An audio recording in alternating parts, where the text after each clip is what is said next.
በፍጥነት እንድትከታተሉ የዩቲዩብ ቻናሌን ሰብስክራይብ በማድረግ የደወል ምልክቷን መጫን አትዘንጉ። ወደ ሰበር መረጃዎቹ ስናቀና የእንግሊዙ መገናኛ ብዙሃን ዘ ጋርዲያን አስፈሪ ዜና ይዞ ወጥቷል። ጦርነቱ የማይቀለበስበት ደረጃ ላይ ደርሷል ብሏል። የተባበሩት አረብ ኤምሬትስና የሳውዲ ዋነኛ የነዳጅ ማጣሪያዎችም በኢራን ሚሳኤሎች ተመተዋል። በሌላ በኩል አውሮፓዊቷ ሀገር ግሪክም በከፊል ጦርነቱን መቀላቀሏ እየተዘገበ ሲሆን ግሪክ ተዋጊ አውሮፕላኖቿን በጦርነቱ ጥቅም ላይ እንዲውሉ ማሰማራቷም ተዘግቧል። ጦርነቱ አድማሱን በየሰዓታቱ ልዩነት እያሰፋ ባለበት ባሁኑ ሰዓት ኢራን ከባድ የተባለ የሚሳኤል ጥቃት በአሜሪካ የጦር ሰፈሮችና በእስራኤል ላይ ሰንዝራለች። በእስራኤል ላይ በተሰነዘረው ጥቃት የተለያዩ የእስራኤል ከተሞች ሲመቱ እስራኤልና አሜሪካም በተመሳሳይ በኢራን ላይ በፈጸሙት ከባድ ጥቃት በኢራን በርካታ ሰዎች መገደላቸው ሲዘገብ የአያቶላ አሊ ካሜኒ ባለቤትም በዚሁ ጥቃት መገደላቸውን ዛሬ የኢራን መገናኛ ብዙሃን አረጋግጠዋል። በሌላ በኩል ጠቅላይ ሚኒስትር ዶክተር አብይ አህመድም በኩዌት ላይ ኢራን የከፈተችውን ማጥቃት አውግዘዋል።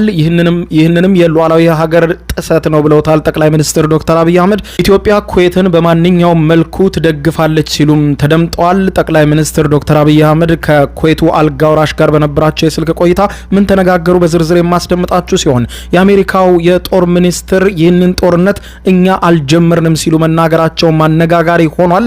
የዝርዝር መግለጫውንም የማስደምጣችሁ ይሆናል። በሌላ በኩል የአሜሪካው ፕሬዝዳንት ዶናልድ ጄ ትራምፕ ደግሞ የኢራኑ መሪ አያቶላ አሊ ካሜኒ ሊገለይ ነበረ ቀድሜ ገደልኩት ሲሉ የተናገሩት መግለጫ በርካቶችን አስገርሟል። ዝርዝር መረጃውን እንደሚከተለው አስደምጣችኋለሁ። አብረን እንከታተለው። በቀድሚያም በመካከለኛው ምስራቅ የፈነዳው ጦርነት በርካታ ኃይሎችን ወደ ጦርነቱ እየሳበ እየማገደ ነው። አውሮፓዊቷ ሀገር ግሪክም በከፊል ጦርነቱን መቀላቀሏን የሚያመለክት ዜና ተዘግቧል። ግሪክ 2 ተዋጊ አውሮፕላኖቿን በዘመቻው እንዲሳተፉ መላኳ ነው የተዘገበው። በዚህ እንዳለ ኢራን አሁንም የምትወስደውን የአጸፋ እርምጃ አጠናክራ የቀጠለች ሲሆን በሳውዲ አረቢያና በተባበሩት አረብ ኤሚሬትስ የነዳጅ ማጣሪያዎች ላይ ከባድ የሆነ ጥቃት ፈጽማለች። ይህንን ተከትሎ የዓለም የነዳጅ ዋጋን ጨምሮ የዓለም ገበያ በእጅጉ ተናግቷል። በተመሳሳይ ኳታር የተፈጥሮ ፈሳሽ ጋዝ ምርቷን እንደምታቆም ባሳወቀችው መሰረት የዓለም የኢነርጂ ዋጋ በከፍተኛ ሁኔታ ጭማሪ ያሳየ ሲሆን የአውሮፓ የተፈጥሮ ጋዝ የወደፊት ዋጋው በ42 በመቶ ንሯል። ጦርነቱ በተፋፋመበት በአሁኑ ሰዓት ኢራን አሁንም የማጥቃት እርምጃዋን ወደ ተለያዩ አቅጣጫዎች የቀጠለች ሲሆን ከእስራኤልና አሜሪካ በኩል የሚደርስባት ማጥቃትም እየበረታ መጥቷል። በቴህራን ዛሬ ከማለዳው ጀምሮ እስከ ምሽቱ ከባድ የሆነ የአየር ድብደባ በቴህራንና በሌሎችም የኢራን ከተሞች ላይ ተጠናክሮ የቀጠለ ሲሆን የሟቾች ቁጥርም ከ550 በላይ እንደሆነ የኢራን መገናኛ ብዙሃን ዘግበዋል። ኢራን በዛሬው ዕለት ብቻ በመቶዎች የሚቆጠሩ ሚሳኤሎችን ወደ እስራኤል ያስወነጨፈች ሲሆን እስራኤል የአየር መከላከያ ስርዓት እያመለጡ በርከት ያሉ ሚሳኤሎችም በእስራኤል ላይ ከፍተኛ ጉዳት እንዳደረሱ እየተዘገበ ይገኛል። ጦርነቱ አድማሱን ያሰፋ ሲሆን ከመካከለኛው ምስራቅ ወደ አውሮፓ ጭምር ደርሷል። አውሮፓዊቷ ሀገር ሳይፕረስ በኢራን ሚሳኤሎች ከተመታች በኋላ ራሷን የመከላከል መብቷ እንደተጠበቀ መሆኑን ገልጻለች። በዩናይትድ ስቴትስ እና በእስራኤል ጥምር በኢራን ላይ የተከፈተው ደም አፋሳሽ ጦርነት ከምንጊዜውም በላይ አድማሱን በማስፋት መላው የመካከለኛው ምስራቅ ቀጠና እስከ አውሮፓ ወደ አደገኛ መዘዝና ወደማይቀለበስ መጠነ ሰፊ ወታደራዊ ቀውስ ውስጥ እንደከተተው የብሪታንያው ጋዜጣ ዘ ጋርዲያን ዛሬ ባወጣው ሰፊ ዘገባ ላይ አስነብቧል። የጦርነቱ መልክና ስፋት በጥቂት ቀናት ውስጥ አስደንጋጭ በሆነ ፍጥነት በመቀያየሩ መነሻውን ቴህራን፣ ዋሽንግተንና ቴልአቪቭ ያደረገው ይህ ግጭት አሁን ላይ ድንበሮችን ጥሶና አህጉሮችን አቋርጦ አውሮፓ ደርሷል ብለዋል። በአጠቃላይ ቀጠናዊ ጦርነት መልክ መያዙን የዜና አውታሩ የዘገበ ሲሆን ይህ አስደንጋጭ የመካከለኛው ምስራቅ የጦርነት መስፋፋት የዓለምን የፖለቲካና የኢኮኖሚ ሚዛን በከፍተኛ ሁኔታ አናግቶታል ብለዋል። በተለይም ደግሞ አሜሪካና እስራኤል በኢራን የኒውክሌርና የሚሳኤል የጦር ሰፈሮች ላይ የከፈቱት የተቀናጀ ማጥቃት ዘመቻ በቀጥታ የኢራንን አጋርና የውክልና ኃይሎችን ወደ ጦርነት አውድማ በማስገባት ግጭቱን በእጅጉ አባብሶታል ብሏል። የዘጋርዲያን ዘገባ አጉልቶ እንዳስነበበው ከሆነ ግጭቱ አሁን ላይ በኢራን ሉዓላዊ ግዛት ላይ ብቻ የተወሰነ ሳይሆን ከሊባኖስ እስከ የመን፣ ከሶሪያ እስከ ኢራቅ እንዲሁም ወደ ተለያዩ የባህረ ሰላጤው አረብ ሀገራት የዘመተና የቀጠናውን ሰማይ በጦር ጀቶች ያረሰ ነው ብሎታል። በሚሳኤሎችና በድሮኖች የመካከለኛው ምስራቅ ሰማይ ተጨናንቋል። ዩናይትድ ስቴትስ ጦርና የእስራኤል መከላከያ ኃይሎች በጋራ በመሆን እየወሰዱት ያለው ይህ ከባድ ወታደራዊ እርምጃም በኢራን በኩል እጅግ ጠንካራና ተከታታይነት ያለው የአጸፋ ምላሽ እያስተናገዱ በመሆኑ በመላው መካከለኛው ምስራቅ የሚገኙ የአሜሪካ ወታደራዊ ማዕከላት፣ የእስራኤል ከተሞችና ቁልፍ የንግድ መስመሮች ሁሉ ከባድ አጣብቂኝና ውድመት ውስጥ ገብተዋል ብሏል። ዘጋርዲያን እንዳስነበበው ይህ የጦርነት መስፋፋት በቀላሉ ሊገታ የማይችልበት ደረጃ ላይ የደረሰ ሲሆን የዲፕሎማሲ በሮችም ሙሉ በሙሉ ተከርችመዋል ብሏል። የጦር መሳሪያዎች ብቻ እየተነጋገሩ ነው ያለው ሲሆን አስጨናቂው ጊዜ በምድር ላይ መጥቷል ብሎታል።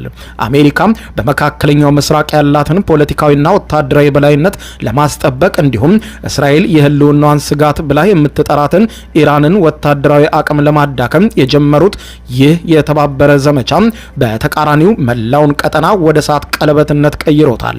በየብስ በባህርና በአየር ላይ የሚደረጉ እነዚህ መጠነ ሰፊና እጅግ አውዳሚ የሆኑ ወታደራዊ ግጭቶች የበርካታ ንጹሐንን ሰዎች ህይወት አደጋ ላይ ከመጣሉም ባሻገር በሚሊዮን የሚቆጠሩ ሰዎችን ከመኖሪያ ቀያቸው እያፈናቀሉ ይገኛሉ። ከፍተኛ የሆነ የሰብአዊ ቀውስም እየፈጠሩ መሆናቸውን የዜና ወኪሉ የዳሰሰው ሲሆን የመካከለኛው ምስራቅ ሀገራት መንግስታት የጦር ነበልባል ወደ ሀገራቸው እንዳይገባ ከፍተኛ ጥንቃቄ እያደረጉ ቢሆንም የኢራን ሚሳኤሎችን የበገረ የአየር መከላከያ ስርዓት በመካከለኛው ምስራቅ ግን አልታየም። ከዱባይ እስከ ዶሃ፣ ከኳታር እስከ አማን ሁሉም የሚሳኤሉ ዝናብ ወጀብ እየመታቸው ነው። የዜና አውታሩ ይህንን የጦርነት መስፋፋት ሲገልጸው በመካከለኛው ምስራቅ ታሪክ ውስጥ ታይቶ የማይታወቅ እጅግ ዘመናዊና አውዳሚ የጦር መሳሪያዎች በስፋት ጥቅም ላይ እየዋሉበት ያለ ነው ብሎታል። ይህ አስደንጋጭና ፈጣን የሆነ የጦርነት መስፋፋት ወደፊት ምን አይነት የጂኦፖለቲካል ለውጦችና አስደንጋጭ ክስተቶችን ሊያመጣ እንደሚችል የማይተነበይ እንደሆነም ገልጾታል።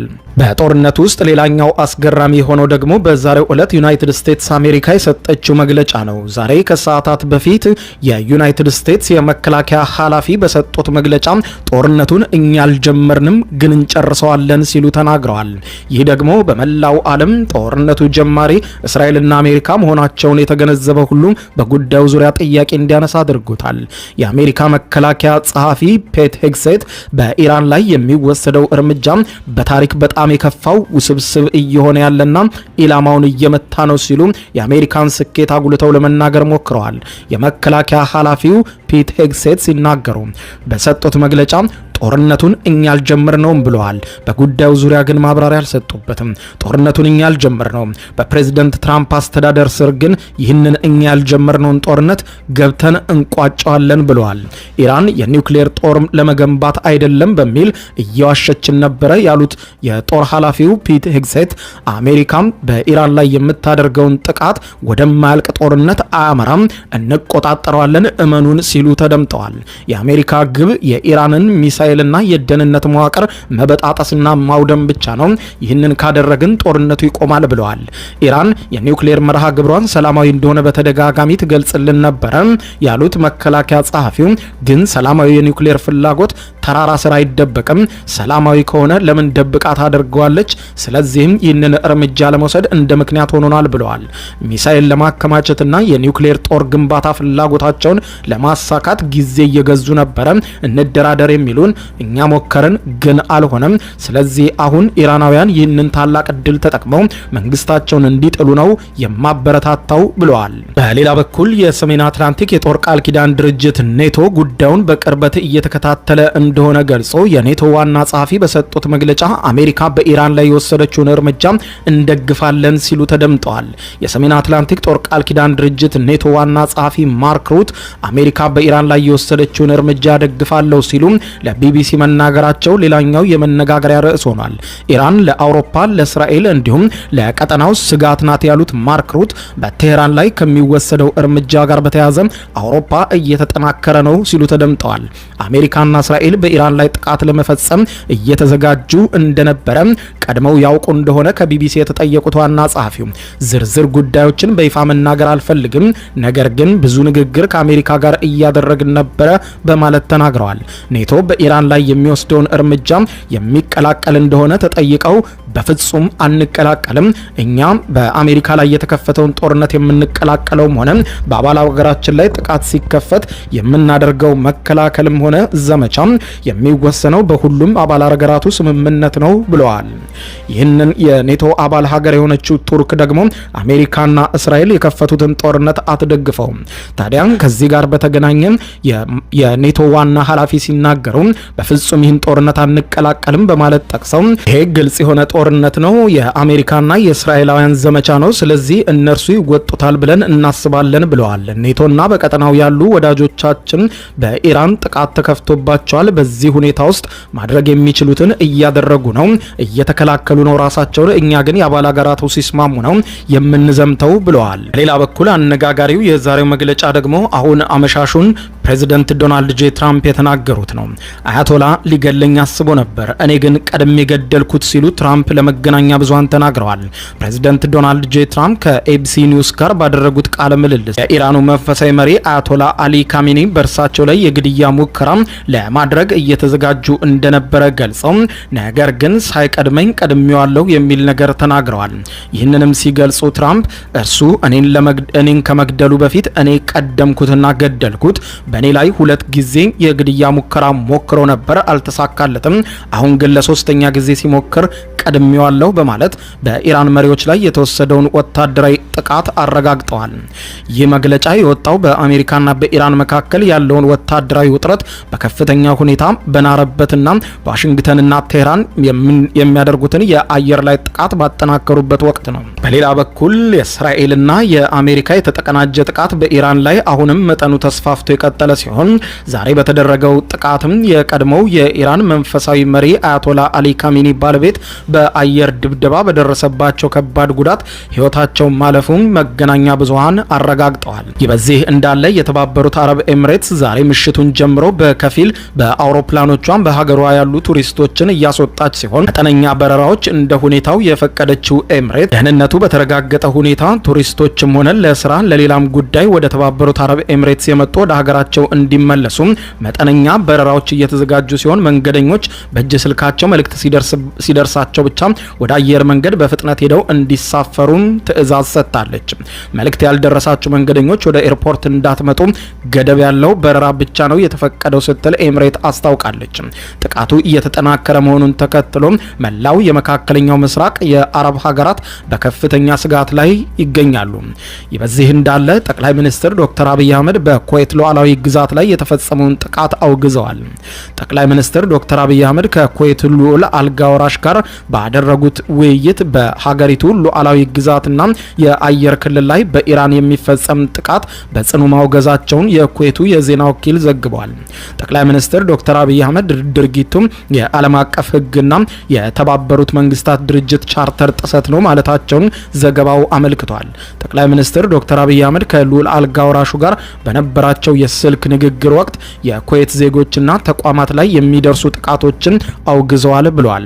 ዘገባው እንደሚያመለክተው ከሆነ ጠቅላይ ሚኒስትር ዶክተር አብይ አህመድ በኩዌት የሲቪል ተቋማት ላይ የሚፈጸም ጥቃት ተቀባይነት የለውም ብለዋል። ጠቅላይ ሚኒስትር ዶክተር አብይ አህመድ ኢትዮጵያ የኩዌት መንግስትና አመራር የሀገሪቱን ሉዓላዊነት መረጋጋትና ደህንነት ለመጠበቅ በሚወሰደው ማናቸውም እርምጃ ኢትዮጵያ ድጋፏን ትሰጣለች ብለዋል። ኢራን በኩዌት ላይ በፈጸመችው ከባድ የአየር ድብደባ በኩዌት የሰዎች ህይወት ማለፉ ይታወቃል። ኢራን በበርካታ የመካከለኛው ምስራቅ ሀገራት ላይ የምትፈጽመውን ጥቃት በዛሬው ዕለትም አጠናክራ የቀጠለች ሲሆን በባህሬን፣ በዱባይ፣ በኩዌት እንዲሁም የአሜሪካ ኤምባሲ አቅራቢያ ከባድ ፍንዳታዎች መሰማታቸውን የመካከለኛው ምስራቅ የዜና ወኪሎች ዘግበዋል። በተያያዘ ዜናም በዛሬው ዕለት ሰኞ አመሻሹን ይፋ የሆነው የሮይተርስ የህዝብ አስተያየት ጥናት እንደሚያሳየው አሜሪካ በኢራን ላይ እየከፈተች ያለውን ጦርነት ወይም ወታደራዊ ዘመቻ የሚደግፉት ከአራት አሜሪካውያን መካከል አንዱ ብቻ እንደሆነ ዘግቧል። ቅዳሜ ዕለት የተጀመረውና የኢራኑን የበላይ መሪ አያቶላ አሊ ካሜኒና ሌሎችም ከፍተኛ ባለስልጣናትን እንዲሁም በመቶዎች የሚቆጠሩ ኢራናውያን ዜጎችን የገደለው የአሜሪካና የእስራኤልን ጥቃት በአሜሪካውያን ዘንድ ዝቅተኛ ድጋፍ አግኝቷል ተብሏል። በ1300 አዋቂ አሜሪካውያን ላይ በተደረገው በዚህ ጥናት 27 በመቶ ብቻ ጥቃቱን ሲደግፉ 43 በመቶ ተቃውሟቸውን ገልጸዋል። ቀሪዎቹ 29 በመቶ ደግሞ እርግጠኛ እንዳልሆኑ ተናግረዋል። በተጨማሪም 56 በመቶ የሚሆኑት አሜሪካውያን ፕሬዚደንት ዶናልድ ጄ ትራምፕ የአሜሪካን ጥቅም ለማስከበር በሚል ሰበብ ለወታደራዊ ኃይል አጠቃቀም በጣም ፈጣን ናቸው የሚል እምነት እንዳላቸው ገልጸዋል። የጥናቱ ውጤት እንደሚያሳየው ምንም እንኳን 55 በመቶ የሚሆኑት የሪፐብሊካን ደጋፊዎች ጥቃቱን ቢደግፉትም የአሜሪካ ወታደሮችን የሚገደሉ ወይም የሚቆስሉ ከሆነ ግን ድጋፋቸው ከዚህም በታች ሊያሽቆለቁል እንደሚችል 42 በመቶዎቹ ገልጸዋል። ይህ የህዝብ አስተያየት ጥናት የተጠናቀቀው ትናንትና ምሽት ፔንታጎን 3 የአሜሪካ ወታደሮች መገደላቸውን፣ ሌሎች መቁሰላቸውን ከማረጋገጡ በፊት መሆኑን ተጠቁሟል። ከዚህም ባለፈ የነዳጅ ዋጋ መጨመር ሌላው ከባድ ስጋት ሲሆን 45 በመቶ የሚሆኑት ምላሽ ሰጪዎችም የነዳጅ ዋጋ የሚጨምር ከሆነ ዘመቻውን የመደገፍ እድላቸው አነስተኛ መሆኑን ተናግረዋል። በዚህም መሰረት ሰኞ ዕለት በዓለም ገበያ ላይ የነዳጅ ዋጋ 13 በመቶ ጭማሪ አሳይቷል። በአሜሪካ ምክር ቤት በኩልም የሁለቱ ፓርቲዎች አመለካከት የተከፈለ ሆኖ ታይቷል። የሪፐብሊካን ሴናተሮች የትራምፕን ውሳኔ ሲደግፉ፣ አብዛኞቹ ዴሞክራቶች ግን ፕሬዝደንቱ ኮንግረሱን ሳይመክሩ ሀገሪቱን ወደ ሌላ የውጭ ጦርነት ውስጥ ከተዋታል በሚል ወቅሰዋል።